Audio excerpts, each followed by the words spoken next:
Hello बच्चों, बेटे हम first chapter chemical reactions and equations में टाइप्स ऑफ केमिकल रिएक्शंस पढ़ रहे थे, जिसमें हमने दो तरह की केमिकल रिएक्शंस पढ़ ली थी, कॉम्बिनेशन रिएक्शंस एंड डीकम्पोजिशन। ये दो टाइप की रिएक्शंस हम एक्सप्लेन कर चुके हैं। थर्ड टाइप ऑफ रिएक्शन जो थी दैट इज डिस्प्लेसमेंट रिएक्शन, और इसमें मैंने तुम्हें कहा था कि हम पहले एक एक्टिविटी करेंगे। वो एक्टिविटी हमने की थी पिछली वीडियो में। आपने अगर नहीं देखी थी तो आप पिछली वीडियो में जाकर देख सकते हैं। तो उसका ये रिजल्ट मेरे पास आया है। इस रिजल्ट में आप देखिए कि ये कॉपर सल्फेट हमने लिया था, आपको पता है ये ब्लू कलर का आपको दिखाई दे रहा है, और उस कॉपर सल्फेट में हमने दो आयरन की नेल्स डाली थी। ये देखिए इसका क्या हो गया है। ये आयरन की नेल्स अभी भी आपको दिखाई दे रही होंगी, इसमें आयरन की नेल्स पड़ी हुई हैं और इसका कलर ब्लू से ऐसा हो गया है। ये ऐसा क्यों हुआ है? That is due to the displacement reaction. Iron nails मैं इसमें से आपको निकाल कर दिखाती हूँ। ये देखिए आप इस आयरन नेल्स का क्या हुआ है, एक बार पकड़िए।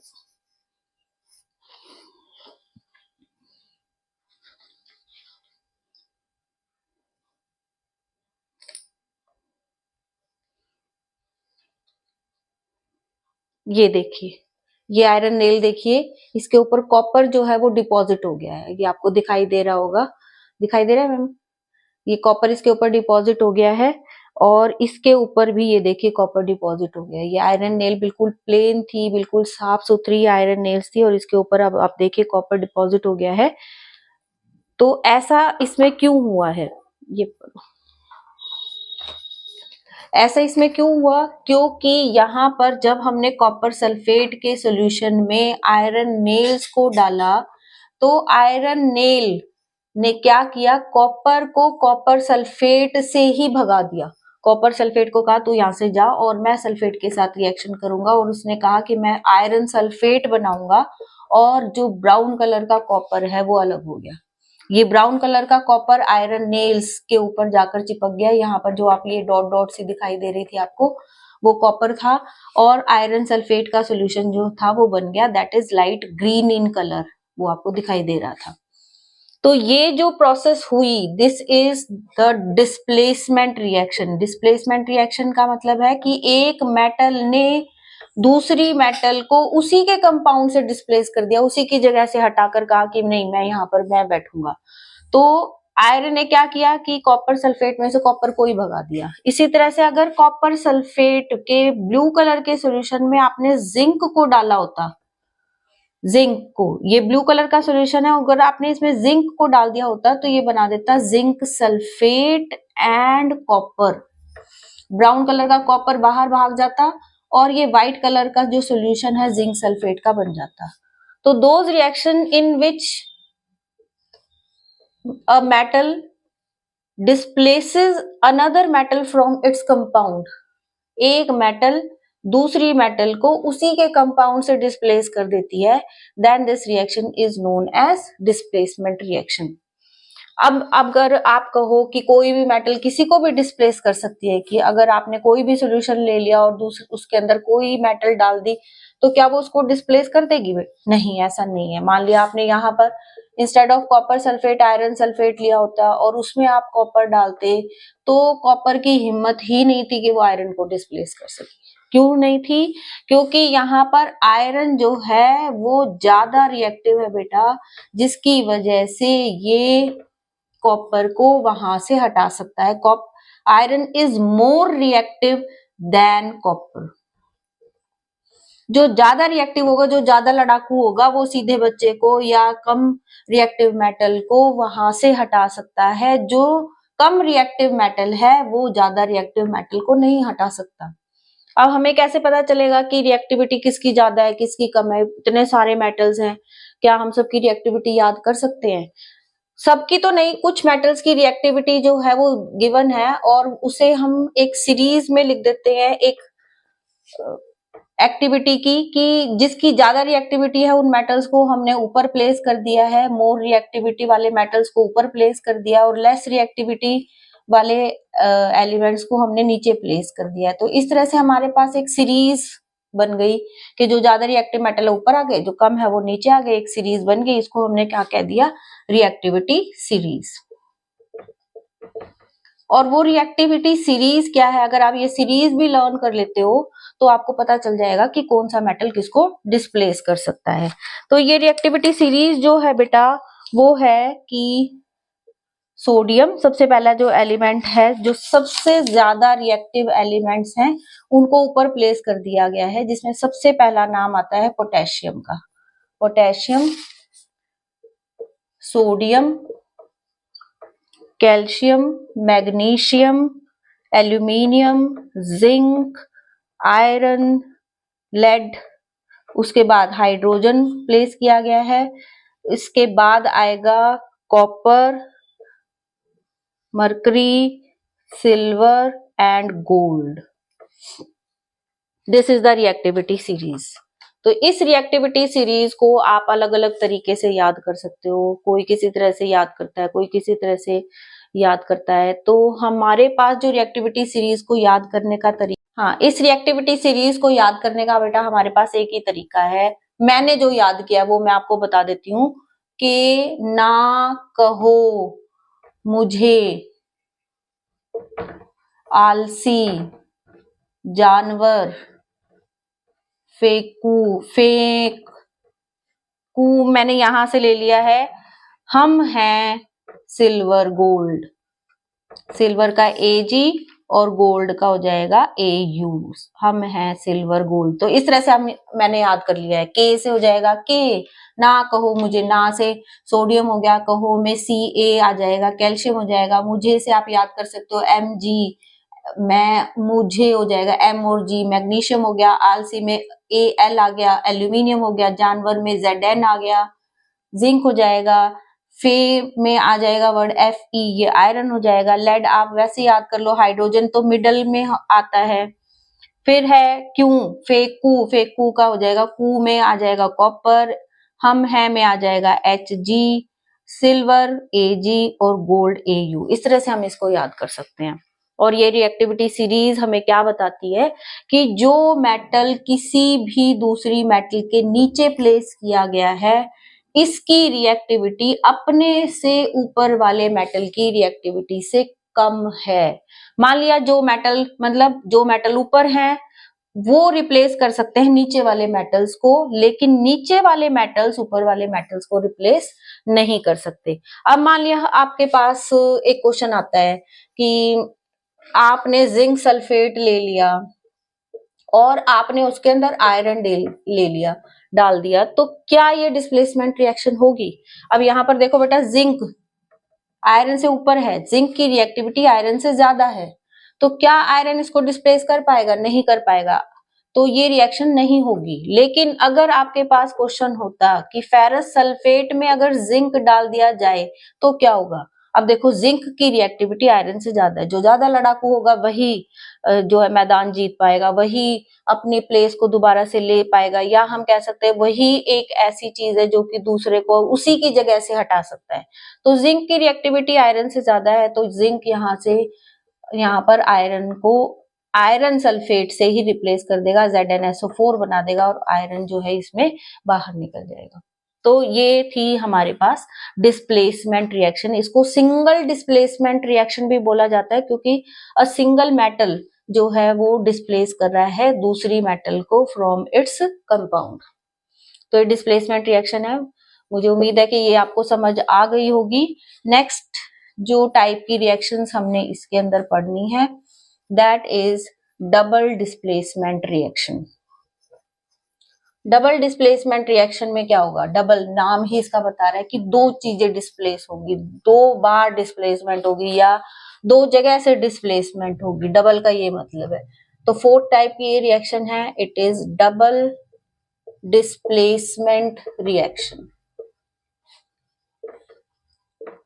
इसको हम कैसे डिफाइन करेंगे कि these are those reactions in which two ions और two metals exchange their positions in two compounds. दो कंपाउंड हैं, दो मेटल हैं, दोनों अपनी अपनी पोजीशन को क्या करेंगी, एक्सचेंज कर लेंगी। एग्जाम्पल हम कई बार पढ़ चुके हैं। एक तो हमने पढ़ा था, आपको याद होगा कि लेड नाइट्रेट हमने ले लिया था, फर्स्ट एक्टिविटी थी हमारी इस चैप्टर की, और हमने पोटेशियम आयोडाइड यहाँ पर लिया था, और वो क्या बना रहा था, PbI2 एंड KNO3, जिसमें हमने कहा था कि लेड आयोडाइड जो होता है उसके येलो प्रेसिपिटेट आपको मिल जाते हैं।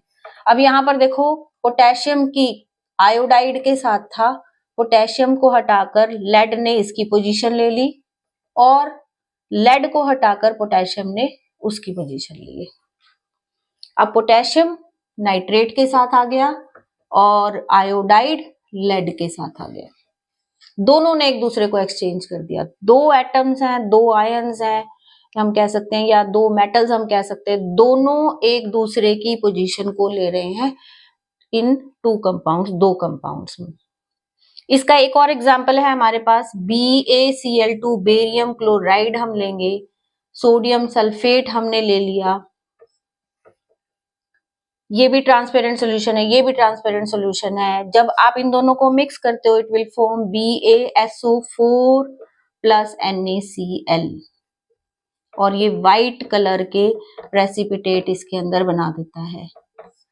यहाँ पर बेटा हमेशा प्रेसिपिटेट्स बनते हैं, तो these reactions are also called as precipitation reactions. इनको प्रेसिपिटेशन रिएक्शंस भी बोला जाता है। प्रेसिपिटेट मैंने आपको बताया था, precipitates are the insoluble solids which separate out from the solution. जो सॉल्यूशन में से सेपरेट आउट हो जाते हैं उनको हम प्रेसिपिटेट्स बोलते हैं। अब ये देखने के लिए भी हम एक एक्टिविटी करेंगे। देखो, हम दो चीजें लेंगे, दोनों के हम ट्रांसपेरेंट सॉल्यूशन बनाएंगे, और ये देखिए,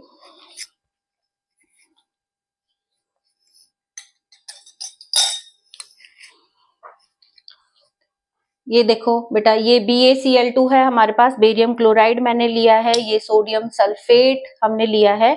पहले मैं क्या करूंगी कि सोडियम सल्फेट को मैं डिसॉल्व कर लूंगी पानी में।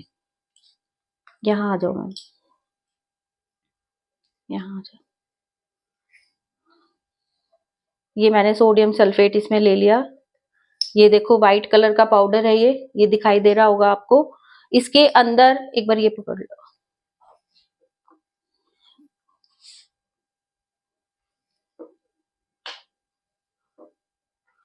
ये सोडियम सल्फेट है बेटे, ये मैंने इसके अंदर पानी डाल दिया,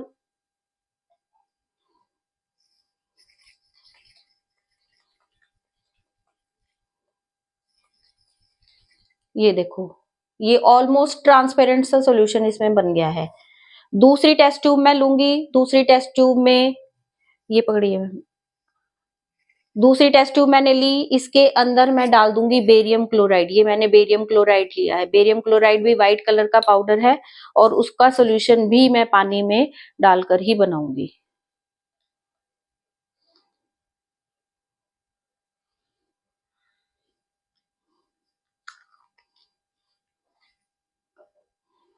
ये मैंने बेरियम क्लोराइड ले लिया, ये इसमें मैंने पानी डाल दिया,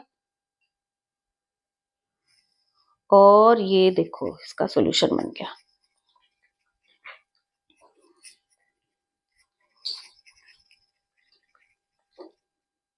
ये देखो, ये बेरियम क्लोराइड है, और वो हमने सॉल्यूशन जो बनाया था, दिस इज सोडियम सल्फेट। अब आप देखो इसके कलर देखो, अब हम इसे दही जमाएंगे, दो ट्रांसपेरेंट सॉल्यूशन है हमारे पास, और ये देखो, ये देखिए व्हाइट कलर हो गया, बिल्कुल दही जैसा ही हो गया। ये आप डाल दो इसमें, ये देखिए बिल्कुल व्हाइट कलर हो गया। तो ये व्हाइट कलर किस चीज का है, this is of barium sulphate, और क्योंकि ये पानी में डिसॉल्व नहीं हुआ, ये सेपरेट आउट हो गया सॉल्यूशन से, तो ये व्हाइट प्रेसिपिटेट हो गया। तो इस तरह की जो रिएक्शंस होती हैं बेटा, these are called as precipitation reactions.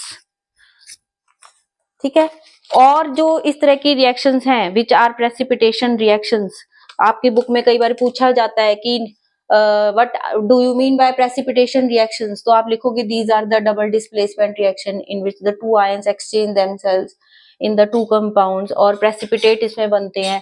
तो एक बार एक क्वेश्चन पूछा गया था कि एक्सप्लेन करो प्रेसिपिटेशन रिएक्शन को और कोई ऐसा एग्जाम्पल दो जो आपकी बुक में गिवन नहीं है, जो आपकी बुक में नहीं है। तो ये दोनों एग्जाम्पल जो मैंने अभी आपको बताई ये दोनों आपकी बुक में दिए हुए हैं। तो इसके अलावा जो एग्जाम्पल है हमारे पास दैट इज कि अगर आप सिल्वर नाइट्रेट में NaCl डाल देते हो, silver nitrate plus NaCl gives out AgCl plus NaNO3, तो यहाँ पर जो AgCl बना है उसके भी व्हाइट प्रेसिपिटेट बनते हैं। तो this is an example of a precipitation reaction. तो इस तरह के एग्जाम्पल्स जो है वो आप एक दो लर्न कर सकते हो। या फिर आप ले सकते हो कॉपर सल्फेट आपने ले लिया और उसके अंदर से आपने H2S गैस पास कर दी, हाइड्रोजन सल्फाइड, तो ये बनाएगा CuS प्लस H2SO4, और ये जो CuS यहाँ पर बनेगा बेटा that will be black in colour, इसके ब्लैक प्रेसिपिटेट बन जाएंगे। तो ये भी एक तरह की प्रेसिपिटेशन रिएक्शन है। ठीक है, तो नेक्स्ट ये समझ आ गई होगी आपको। Fifth type of reaction and the last type of chemical reaction is oxidation reduction reaction. बहुत इंपॉर्टेंट है, इसका एक तो क्वेश्चन जरूर पेपर में पूछा जाता है और वो भी मैं बताऊंगी किस तरह के क्वेश्चन इसमें पूछे जाते हैं। Fifth type is oxidation reduction reaction.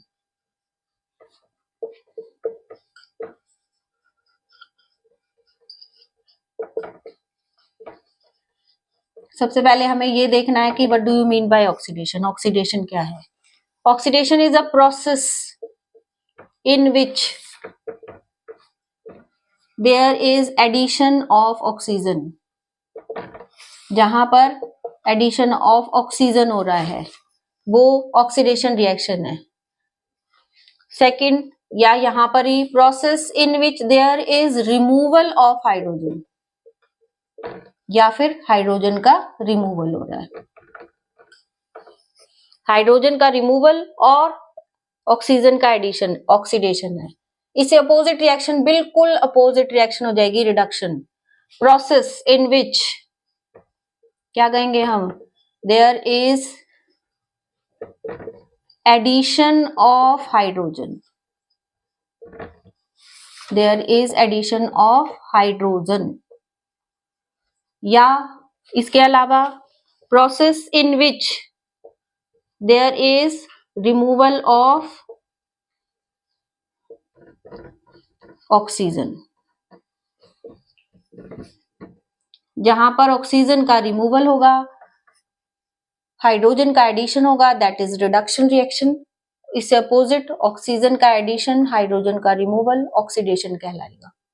ठीक है, अब एक प्रोसेस है हमारे पास, हमने आपको याद भी होगा हमने मैग्नीशियम रिबन की एक्टिविटी की थी, सेकंड एक्टिविटी थी या फर्स्ट एक्टिविटी थी शायद हमारी बुक की, कि हमने मैग्नीशियम रिबन लिया और उसको हमने बर्न कर दिया।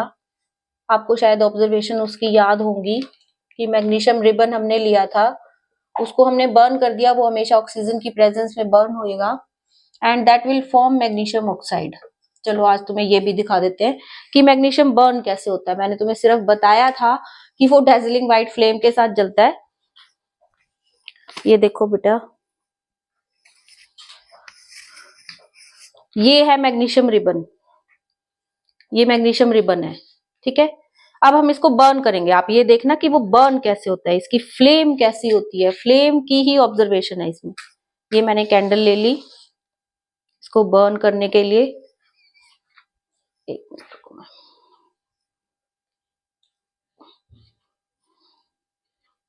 दिस इज मैग्नीशियम रिबन और ये बर्न करेंगे हम इसको।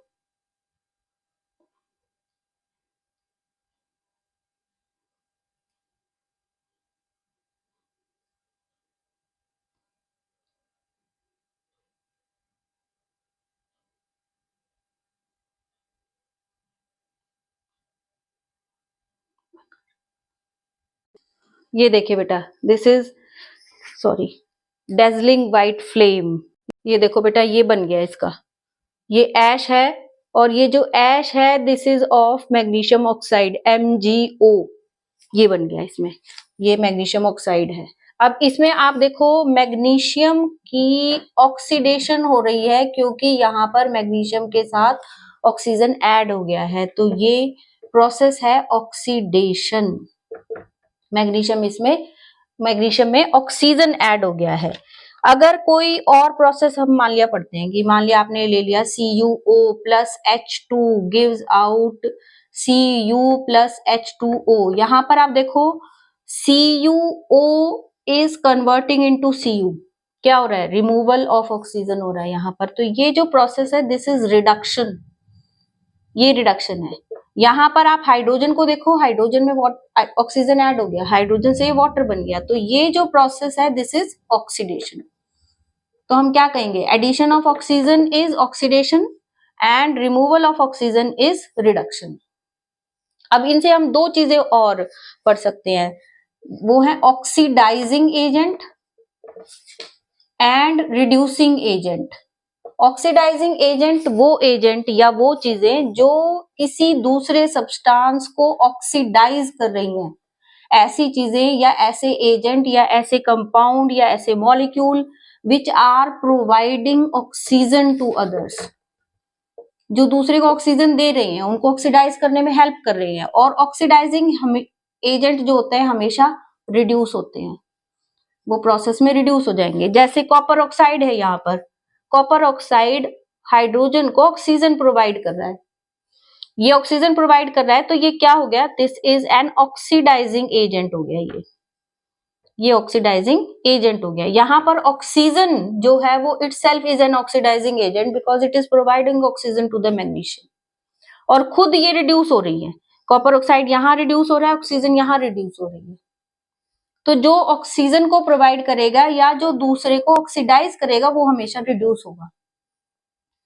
सेकेंड इज रिड्यूसिंग एजेंट, कि जो किसी दूसरी चीज को, दूसरे एटम को, दूसरे मॉलिक्यूल से ऑक्सीजन को ले लेगा या उसको हाइड्रोजन दे देगा, विच आर प्रोवाइडिंग हाइड्रोजन और रिमूविंग ऑक्सीजन, या उससे ऑक्सीजन को हटा रहे हैं, दे आर रिड्यूसिंग एजेंट। और वो खुद क्या हो जाएंगे, वो खुद ऑक्सीडाइज हो जाएंगे। तो ये चीजें हमने याद रखनी है कि ऑक्सीडाइजिंग एजेंट, क्वेश्चन भी इसी तरह से पूछा जाता है कि कौन सा सब्सटेंस है जो ऑक्सीडाइज हो रहा है, कोई भी रिएक्शन आपको दे दी जाएगी, कौन सा सब्सटेंस है जो ऑक्सीडाइज हो रहा है, कौन सा सब्सटेंस है जो रिड्यूस हो रहा है, which is acting as an oxidising agent, which one is acting as reducing agent.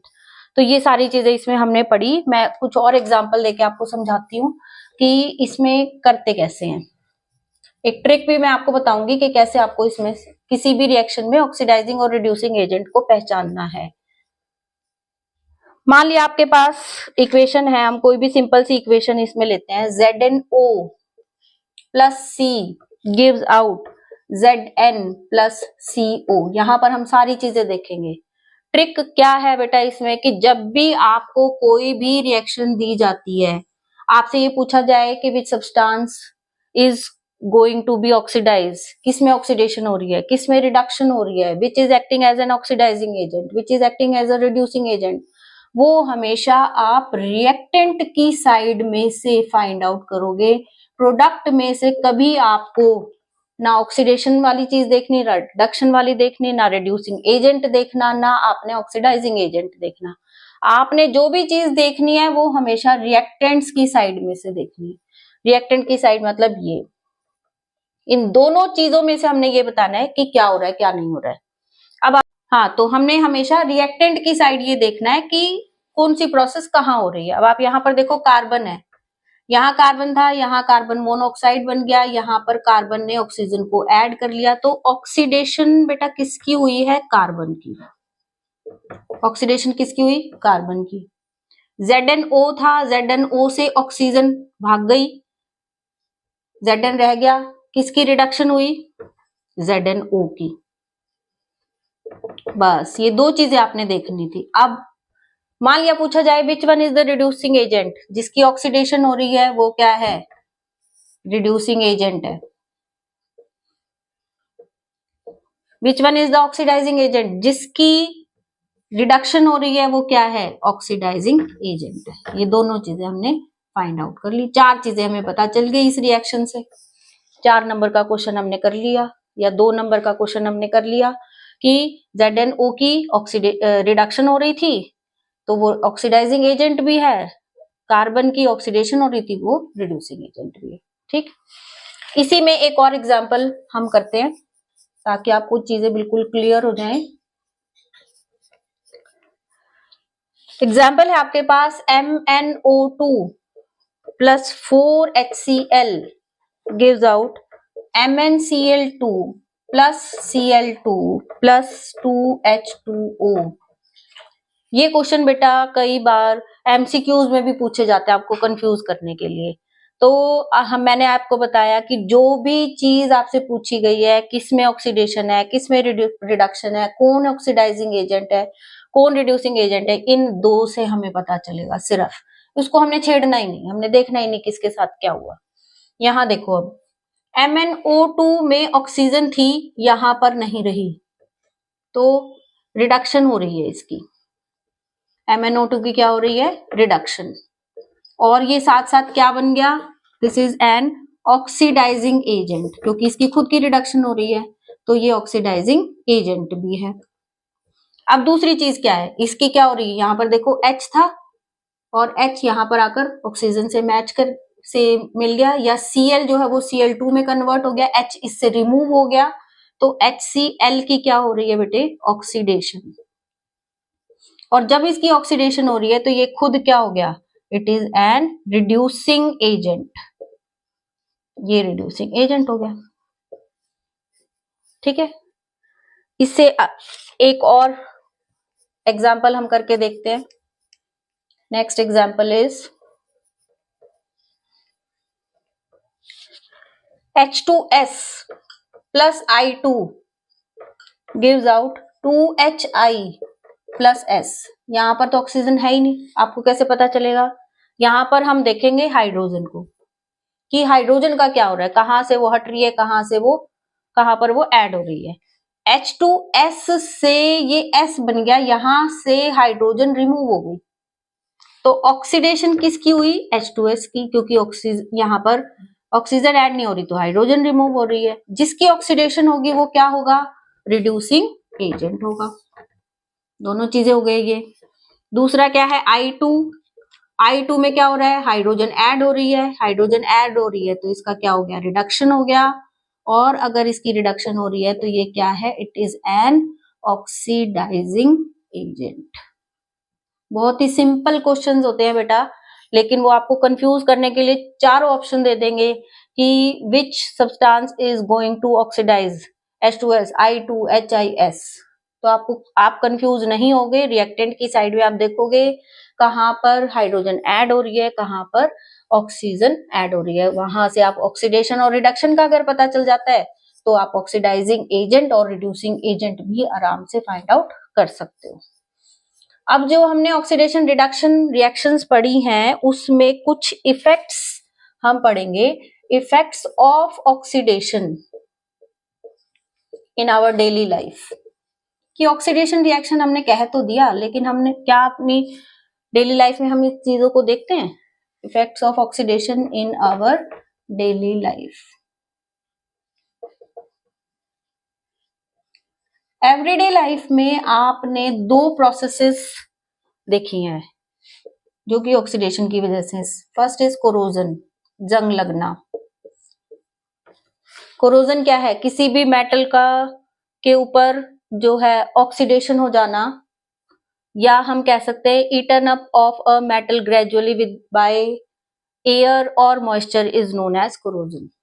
कि अगर कोई मेटल खराब होने लग जाती है, उसकी सरफेस, जैसे आपने लोहे में देखा है जंग लगा, जंग गिर गया, पूरा का पूरा लोहे की जो चीज होती है वो बिल्कुल क्या हो जाती है? खत्म हो जाती है। तो eating up of a metal by gradual oxidation, oxidation की वजह से किसी मेटल का खत्म हो जाना क्या कहलाता है? कोरोजन। किसकी वजह से होगा ये? By air and moisture. दोनों चीजें जरूरी है जंग लगने के लिए, दोनों चीजें हमें जो है वो जरूरी होती हैं। तो एयर और मॉइस्चर की वजह से किसी भी मेटल के ऊपर ऑक्सीडेशन हो जाना। कि आयरन था, उसने ऑक्सीजन से रिएक्शन की, वाटर मॉलिक्यूल्स ले लिए। एनवायरमेंट में जो मॉइस्चर था आपने देखा होगा कि बारिश के दिनों में जंग ज्यादा लगता है and it will form Fe2O3XH2O, ये बन जाता है। ये जो फॉर्मूला है दिस इज ऑफ रस्ट। इसी तरह से आपने जो सिल्वर के जो चीजें होती है हमारे ऊपर, उसके ऊपर ब्लैक कलर की कोटिंग देखी होगी, वो Ag2S की होती है सिल्वर से। कॉपर के ऊपर बेटा ग्रीन कलर की कोटिंग हो जाती है, वो भी उसका रस्ट है, that is basic copper carbonate की वो जंग होती है, that is basic copper carbonate. इसका फॉर्मूला होगा CuCO3.CuOH ट्वाइस कॉपर हाइड्रोक्साइड। तो ये जो जंग है या जो कोरोजन है वो क्या है, दैट इज ऑक्सीडेशन, जिसके इफेक्ट्स हम अपनी डेली लाइफ में देखते हैं। और इसको हटाने का तरीका भी आपको पता है, पेंट लगा दो, गैल्वेनाइजेशन कर दो, बहुत सारे तरीके आपने पढ़ रखे हैं। नेक्स्ट जो इफेक्ट ऑफ ऑक्सीडेशन है दैट इज रेंसिडिटी। रेंसिडिटी क्या होती है? रेंसिडिटी होती है बेटा कि अगर ऑयल और फैट्स से बना हुआ कोई फूड प्रोडक्ट है और उसको आप बहुत दिन के लिए आप ऐसे ही छोड़ देते हो, तो उसमें से जो फाउल स्मेल आती है, स्मेल जो आने लग जाती है, that is due to the rancidity.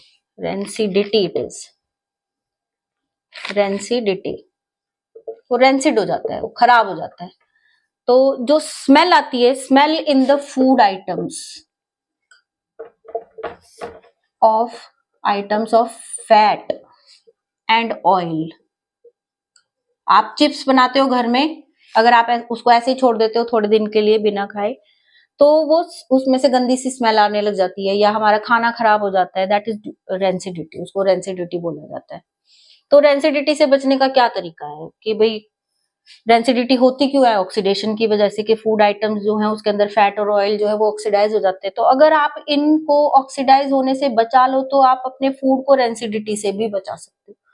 उसके क्या तरीके हैं कि आप उसको एयर प्रूफ कंटेनर में रख दो या एयर टाइट कंटेनर में रख दो, कि जिसके अंदर एयर जो है वो जा ही नहीं पा रही। एयर नहीं जाएगी तो ऑक्सीजन नहीं जाएगी, ऑक्सीजन नहीं जाएगी तो वो चीज जो है वो ऑक्सीडाइज, फूड आइटम ऑक्सीडाइज नहीं हो पाएगा। दूसरा तरीका है, जो बाजार में जो आप चिप्स और ये सारी चीजें मिलती हैं उसके अंदर नाइट्रोजन गैस फ्लश कर दी जाती है, नाइट्रोजन गैस उसके अंदर डाल दी जाती है। क्यों? क्योंकि नाइट्रोजन गैस एक इनर्ट गैस है ना, ये खुद रिएक्ट करती है, तो ऑक्सीजन को भी ये क्या करेगी, उस नाइट्रोजन आपने डाल दी, ऑक्सीजन को कहीं जगह ही नहीं मिलेगी उसके अंदर जाने के लिए, जिसकी वजह से ऑक्सीडेशन की जो प्रोसेस है वो रुक जाएगी। और क्या तरीका है कि आप रेंसिडिटी को रोक सकते हो? By adding antioxidants. एंटीऑक्सीडेंट्स ये आपने नाम सुना होगा। एंटी माने विरोधी, किसी चीज के अपोजिशन में काम करना, किसके? ऑक्सीडेंट्स की।